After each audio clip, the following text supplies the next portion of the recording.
Watch someone who stays calm when everything falls apart. While others panic, raise their voices, or freeze completely, they just breathe.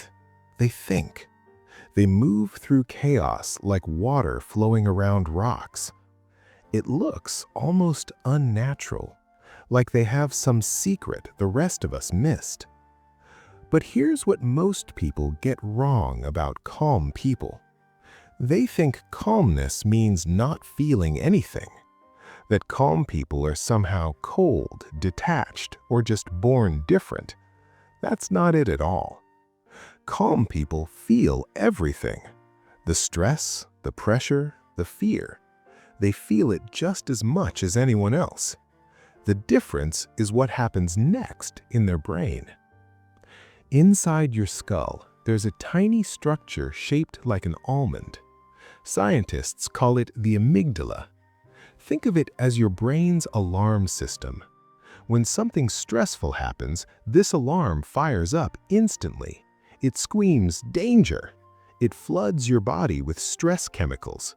Your heart races, your muscles tense, your thinking gets fuzzy. This happens to everyone, including the calmest person you know. But here's where things get interesting. Right behind your forehead sits another part of your brain called the prefrontal cortex. This is your control center, your rational thinker, the part that says, "Wait, let me look at this clearly before I react." In most people, when stress hits, the amygdala takes over. The alarm is so loud that the prefrontal cortex can't get a word in. That's when people yell, make impulsive decisions, or shut down completely. Calm people have something different happening. The connection between their prefrontal cortex and their amygdala is stronger. It's like they built a direct phone line between the alarm system and the control center. So when the alarm goes off, the control center can pick up immediately and say, "I hear you, but let me handle this." This isn't something they were born with. It's something they trained, like building muscle, but for emotional control.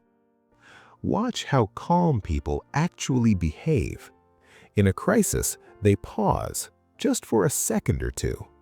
That tiny pause is everything. While others react instantly, calm people insert this gap between feeling and action. In that gap, their prefrontal cortex catches up. It reviews the situation. It considers options. It chooses a response instead of just reacting.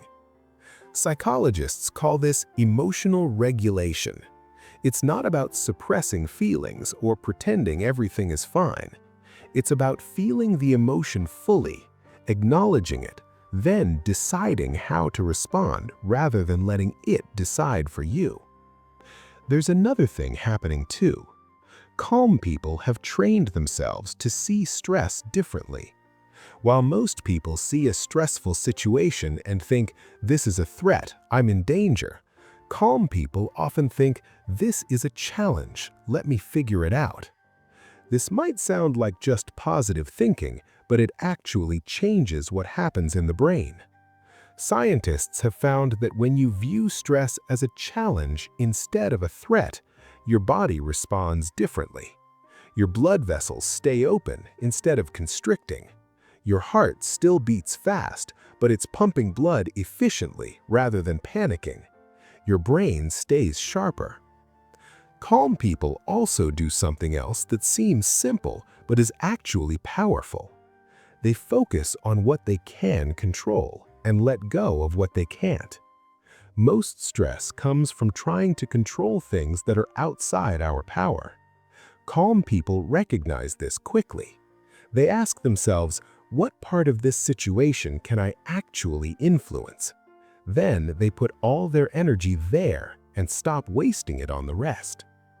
This saves massive amounts of mental energy. Think about it. When you spend hours worrying about what someone else might think, or what might happen next week, or whether something was your fault, you're burning fuel with no destination. Calm people redirect that fuel to solving actual problems in front of them. Here's something surprising. Research shows that genuinely calm people aren't just better at handling stress in the moment.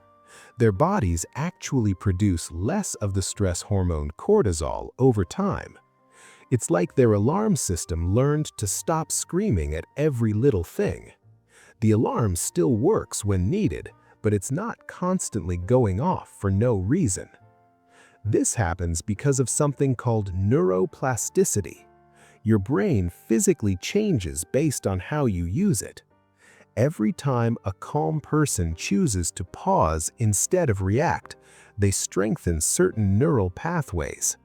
Every time they reframe a problem as a challenge instead of a catastrophic one, they build new connections. Over months and years, their brain literally rewires itself to default to calm. But calm people aren't robots. They have bad days. They get overwhelmed. They make mistakes. The difference is they don't spiral when this happens. They don't think, "I lost my cool once, so I'm a failure at being calm." They just notice it, learn from it, and move on. That's actually one of their biggest strengths: self-awareness without self-judgment. They can look at their own emotions and reactions almost like a scientist observing an experiment. Curious, not critical. Interesting, I got really anxious there. I wonder what triggered that. What can I learn? There's another thing worth understanding. Calm people often appear quiet, but that's not the same as passive. They're not calm because they don't care or because they're too scared to engage. They're calm because they've learned that staying composed gives them more power, not less. When everyone else is shouting, the person who speaks calmly gets heard.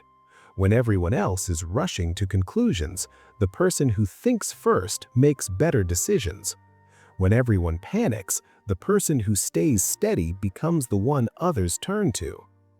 This doesn't mean calm people never feel fear or anger or sadness. They feel all of it, but they've trained themselves to sit with those feelings instead of being controlled by them, to experience emotion without becoming it. The most important thing to understand is this: calmness isn't a personality trait you either have or don't have. It's a skill, a practice. Like learning to play an instrument or speak a new language, it takes time and repetition, but anyone can develop it. The brain you have today isn't the brain you're stuck with forever. Every time you pause before reacting, you're building new pathways. Every time you choose to see problems as challenges, you're rewiring old patterns. Every time you focus on what you can control, you're training your nervous system to relax. Calm people aren't special, they're just practiced. They've done the work of building stronger connections between their thinking brain and their emotional brain. They've learned to notice their stress without being overwhelmed by it. They've discovered that real strength isn't about never feeling fear. It's about feeling it and moving forward anyway. So when you see someone stay calm while everything falls apart, remember this: they're not unfeeling, they're not superhuman, they're not born different.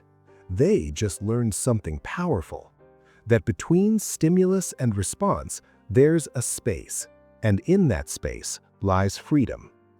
Thanks for watching. If this gave you real understanding, let me know in the comments. Which part hit hardest?